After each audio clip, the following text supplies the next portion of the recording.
ऐसी मूवी है जो आपको ये सोचने पर मजबूर कर देगी कि आखिरकार डायरेक्टर इस मूवी के ज़रिए बताना क्या चाहते हैं।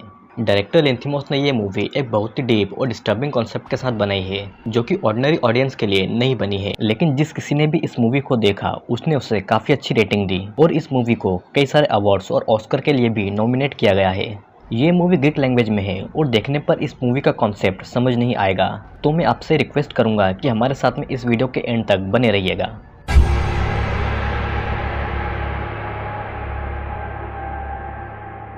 डॉक्टरूथ कहानी है एक कपल की, या यूँ कहें तो एक पेरेंट्स की। दिखने में तो ये तीनों बिल्कुल नॉर्मल थे, लेकिन असल में ऐसा कुछ भी नहीं था, जो कि हम जानेंगे आगे इस वीडियो में। इस मूवी में किसी भी कैरेक्टर का कोई भी नाम नहीं है, इसीलिए हम इन सभी कैरेक्टर्स को ऐसे समझेंगे: father, mother, Elder sister, younger sister और बॉय। स्टार्टिंग में फादर अपने बच्चों को एक रिकॉर्डिंग सुना रहा होता है जिसमें कुछ भी नॉर्मल या ठीक नहीं था। उस वॉइस रिकॉर्डिंग में सब कुछ गलत बताया जा रहा था, जैसे कि मोटरवे को तेज हवा, ट्रैवलिंग करने को कंस्ट्रक्शन का सामान और बिल्ली को एक लाइट बताया जाता है। वो ऐसा इसलिए क्योंकि पेरेंट्स ने अपने बच्चों की परवरिश ऐसे ही की थी, उन्हें गलत टीचिंग देकर। ये तीनों बच्चे दिन भर अपने ही घर में रहते थे, जो कि शहर से बहुत ही ज़्यादा दूर था, जो कि चारों तरफ से लकड़ी की फेंसिंग से कवर्ड था और घर के आसपास बड़ी बड़ी घासें उग रही थी, जिससे कि तीनों बच्चों को ये पता न चले कि इस घर के पार क्या है। फादर ने अपने बच्चों को ये बताया था कि बाहर की दुनिया बहुत ही खराब है और उन्हें कभी भी घर के बाहर कदम नहीं रखने दिया गया। तीनों बच्चों के पास में बाहरी दुनिया का कुछ भी नॉलेज नहीं था और वो बस अपने में ही रहा करते थे। यंगर गर्ल अपने दोनों भाई बहनों को एक गेम खेलने को कहती है, लेकिन उसे इस गेम का नाम तक नहीं पता था। और इस कंसेप्ट से हमें ये समझ में आता है कि ये बच्चे बाहरी दुनिया को जानना तो चाह रहे थे, लेकिन उन्हें कुछ भी नहीं पता था। फादर एक फैक्ट्री में काम किया करता था और वो अपनी फैक्ट्री से सिक्योरिटी गार्ड क्रिस्टीना को अपने घर लाया करता था। जब फादर क्रिस्टीना को अपने घर पर लाता था तो वो उसकी आंखों पर पूरे रास्ते पट्टी बांधकर लाता था, ताकि क्रिस्टीना को फादर के घर के बारे में कुछ भी पता नहीं चले। हम ये देखते हैं कि क्रिस्टीना काफ़ी समय से इस घर में आया करती थी और उसे इस फैमिली के बारे में भी बहुत कुछ पता था कि ये फैमिली कितनी वियर्ड है और यहाँ पर कैसे कैसे लोग रहते हैं। उन पेरेंट्स के तीनों बच्चे बचपन से ही इस घर में रहते थे, यानी कि जब से वो पैदा हुए थे तब से घर में ही थे और कभी भी बाहर नहीं निकले थे। लेकिन वो धीरे धीरे बड़े हो रहे थे और उनकी ज़रूरतें भी बढ़ रही थी। बॉय अब बड़ा होने लगा था और उसका फादर उसके सेक्सुअल डिजायर्स को पूरा करने के लिए क्रिस्टीना को यहाँ पर लाता था, ताकि उसके बेटे को घर में ही सब कुछ मिल जाए और वो कभी भी बाहर जाने के लिए जिद न करें। क्रिस्टीना बॉय के साथ में फिजिकल होती है, लेकिन बॉय को इस काम में बिल्कुल भी मज़ा नहीं आता। जिसके बाद क्रिस्टीना एल्डर सिस्टर को अपना हेयर बैंड देती है, जिसके बदले एल्डर सिस्टर क्रिस्टीना को अपने सॉक्स देने को कहती है। और यहाँ से हमें ये पता चलता है कि उन्हें पैसों के बारे में कुछ भी नहीं पता।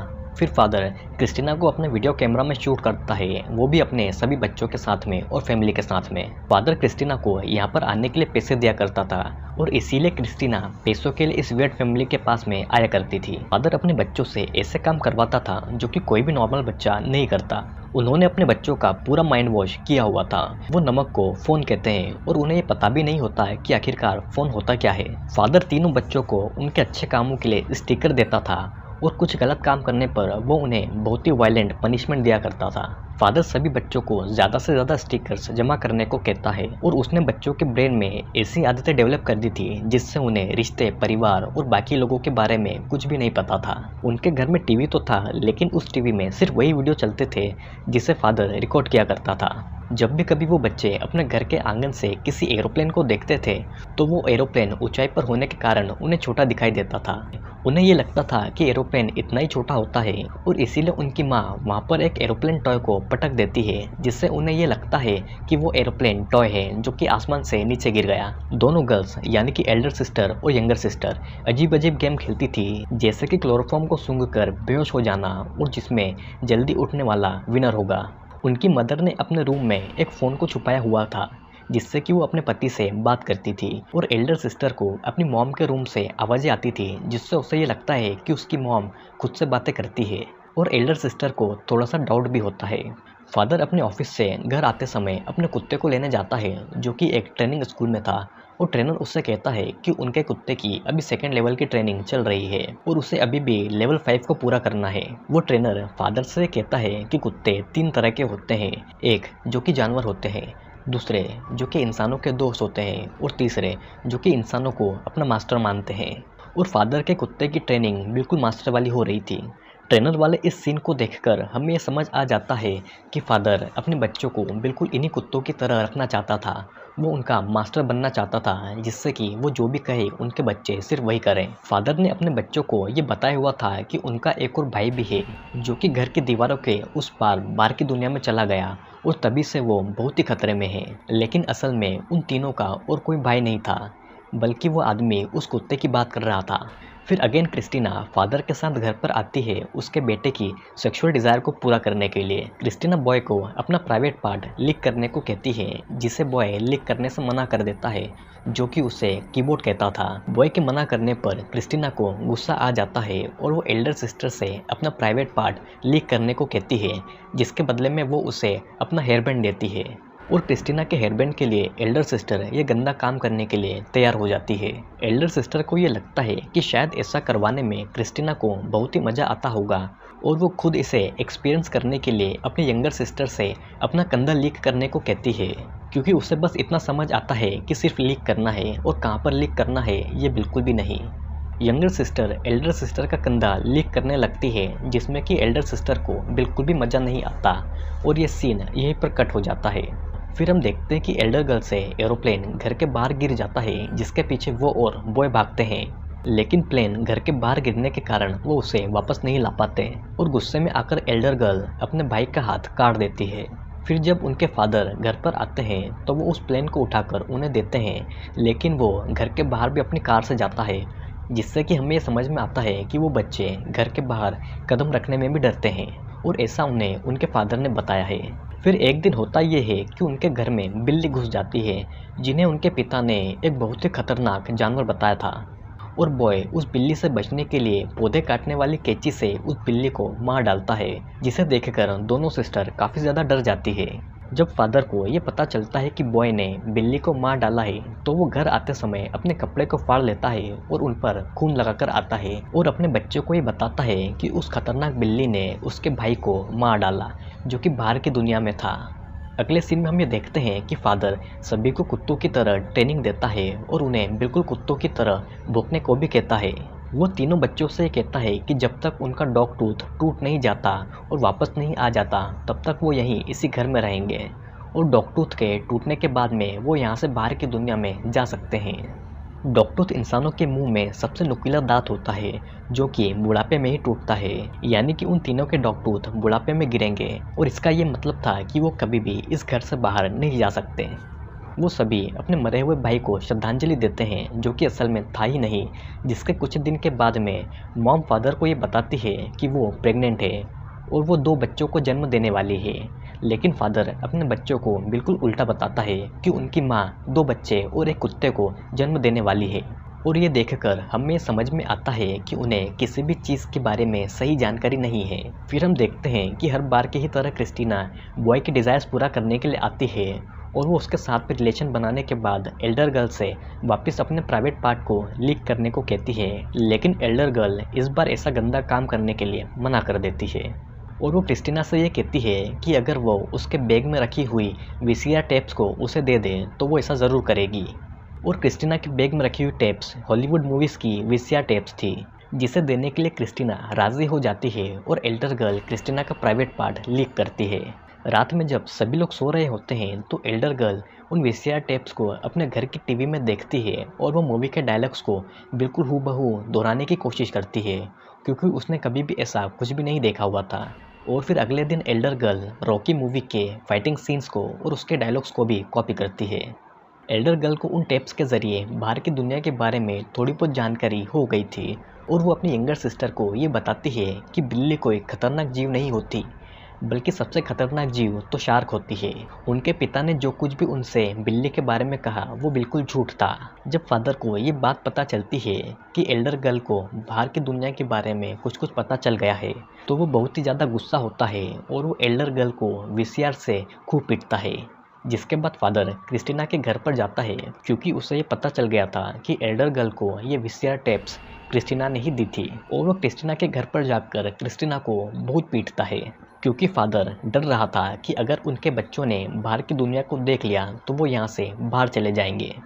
घर आने के बाद में फादर अपनी वाइफ से कहता है कि उन्हें क्रिस्टीना की जगह किसी और को लाना पड़ेगा, अपने बेटे की सेक्सुअल डिज़ायर को पूरा करने के लिए। लेकिन अगर वो किसी दूसरी महिला को लेकर आया तो उनकी पोल खुल जाएगी। उन्हें एक ऐसी लड़की की ज़रूरत थी जिस पर वो आंखें बंद करके भरोसा कर सकें, और उसके दिमाग में उसकी ही दो बेटियों का चेहरा घूमता है। वो बॉय के लिए उसकी ही दोनों बहनों में से किसी एक को चुनने के लिए सोचता है, और फिर हम देखते हैं कि बॉय अपने बाथटब में बिना कपड़ों के बैठा होता है और उसकी आंखें पूरी तरह से बंद होती है। फिर वहाँ पर उसकी दोनों सिस्टर्स बिना कपड़ों के आती है और वो भी बाथटब के अंदर बैठ जाती है, जिन्हें बॉय अपने हाथ से टच करता है, और वो उनके प्राइवेट पार्ट को टच करके ये फैसला करता है कि उसे किसे चुनना है, और वो अपने हाथों से टच करके अपनी एल्डर सिस्टर को चुन लेता है। जिसके बाद हम ये देखते हैं कि पेरेंट्स एल्डर सिस्टर को तैयार करते हैं बॉय के पास उसके रूम में भेजने के लिए। एल्डर सिस्टर और बॉय को बिल्कुल भी पता नहीं होता कि वो आखिर क्या करने वाले हैं, क्योंकि उन्हें रिश्तों के बारे में कुछ भी पता नहीं होता, और इसीलिए वो इस काम को करने के लिए राज़ी हो जाते हैं और आपस में सेक्सुअल रिलेशनशिप बनाते हैं, जिसके दौरान एल्डर गर्ल फिल्मी डायलॉग्स में बात करती है। एल्डर सिस्टर अब बड़ी हो चुकी थी और उसे बाहर की दुनिया भी देखनी थी। वो अपने डॉगटूथ के गिरने का इंतज़ार करती है, लेकिन उसका डॉगटूथ तो हिलता भी नहीं है। वो अपनी माँ के रूम से फ़ोन को चुरा लेती है, जो कि उसकी माँ ने सबसे छुपा कर रखा था, लेकिन उसे उस फ़ोन को चलाना भी नहीं आता था। एक दिन हम देखते हैं कि फादर अपनी एनिवर्सरी पर डांस कंपटीशन रखता है, जिसके विनर को वो 10 स्टिकर्स देगा, और इस कंपटीशन के दौरान दोनों गर्ल्स अजीब तरह से डांस करती है। उन दोनों का डांस बहुत देर तक चलता है और यंग गर्ल डांस करते करते थक जाती है और बैठ जाती है, लेकिन एल्डर गर्ल डांस करती रहती है और रुकती ही नहीं है। वो हॉलीवुड मूवीज़ के डांस स्टाइल को कॉपी करती है, जिससे कि उसके पेरेंट्स ये समझ जाते हैं कि वो बाहर की दुनिया से रूबरू हो चुकी है।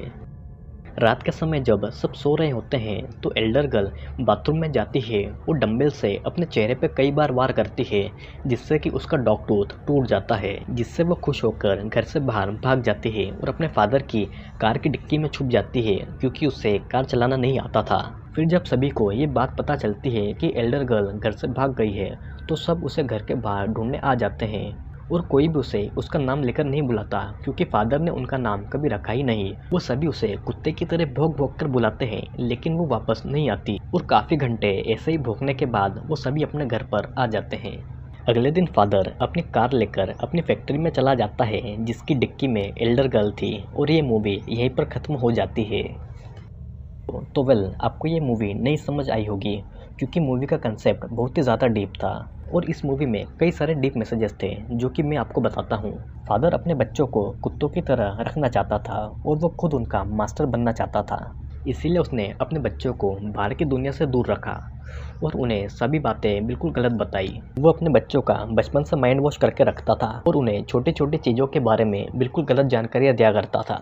फादर ने अपने बच्चों को एक ऐसी कहानी बताई जिससे कि कोई भी घर से बाहर जाने का नाम न ले। उसने अपने बच्चों से कहा था कि उनका एक और भाई था जो कि घर से बाहर चला गया, और बाहर की दुनिया इतनी ख़राब थी कि वो वहीं पर फंस गया और मर गया। ये पेरेंट्स इतने घिनौने थे कि उन्होंने अपनी ही बेटी को उनके भाई से रिलेशन बनाने को कहा, और उन्हें एजुकेशन के नाम पर बिल्कुल उल्टी सीधी बातें बताई गई। लेकिन आखिरकार वो तीनों बच्चे थे तो इंसान ही। एल्डर गर्ल जब धीरे धीरे बड़ी होती जा रही थी तो उसके मन में बाहर की दुनिया को देखने के लिए जिज्ञासा भी बढ़ रही थी, और वो फाइनली घर से भाग जाती है। एल्डर गर्ल अपने फादर की कार की डिक्की में छुपी होती है, जो कि मूवी के एंड में उसकी फैक्ट्री के बाहर खड़ी होती है, जिससे कि दो कंक्लूजन निकलते हैं कि एल्डर गर्ल उस कार से निकलकर भाग गई, और दूसरा ये कि उसके फादर ने उसे फिर से पकड़ लिया और अपने घर की कैद में डाल दिया।